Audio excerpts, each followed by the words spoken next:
சாதிவாரி கணக்கெடுப்புனா என்ன? அந்த சாதின்னு அந்த வார்த்தை நிறைய பேருக்கு ஐயோ சாதியா, சாதி வச்சுதான் அவங்க அரசியல் பண்றாங்க. ஆனா அந்த சாதிக்கு இவங்க எதுவும் செஞ்சது கிடையாது, அதை வச்சுதான் அரசியல் பண்ணிட்டு இருக்காங்க. நான் கேட்கிறது சாதிவாரி மக்கள் தொகை கணக்கெடுப்புனா என்ன?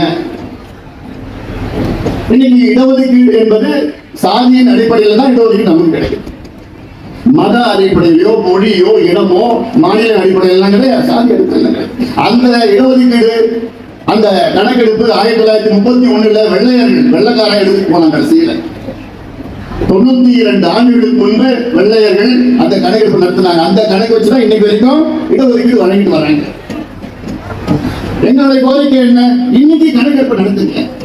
இந்த 92 ஆண்டு காலத்துல எந்தெந்த சமுதாயம் முன்னேறி இருக்குது, எந்த சமுதாயம் பின்தங்கி இருக்கிறது, எந்த மோசமாக இருக்கிறது, அதுதான் நாங்கள் கேட்கணும்.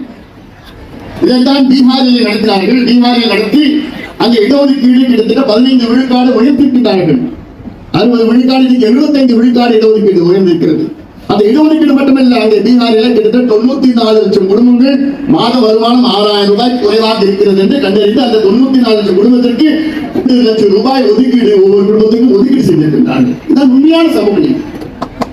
ஆனா இன்னைக்கு வரைக்கும் அதை பத்தி ஒரு வார்த்தை கூட பேச மாட்டாங்க, ஒரு வார்த்தை கூட பேச மாட்டாங்க.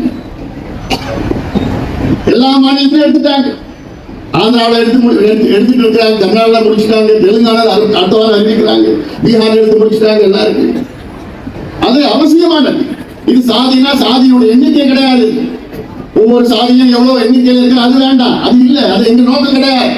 ஒவ்வொரு சமுதாயமும் எந்த நிலையில் இருக்கிறார்கள், குடிசையில வளர்றாங்களா, இல்ல வீடு இருக்கிறதா, அந்த வீட்டுல எவ்வளவு அரண்கள் இருக்கிறது, எத்தனை பட்டதாரிகள் இருக்கின்றார்கள், அரசு வேலையில் இருக்கிறதா, அந்த வீட்டுல கழிப்பறை இருக்கிறதா, இல்ல கூலி வேலை பண்ணிட்டு இருக்காங்களா, இல்ல தொழில் பண்ணிட்டு இருக்காங்க, 19 குறியீடுகள் இருக்கிறது.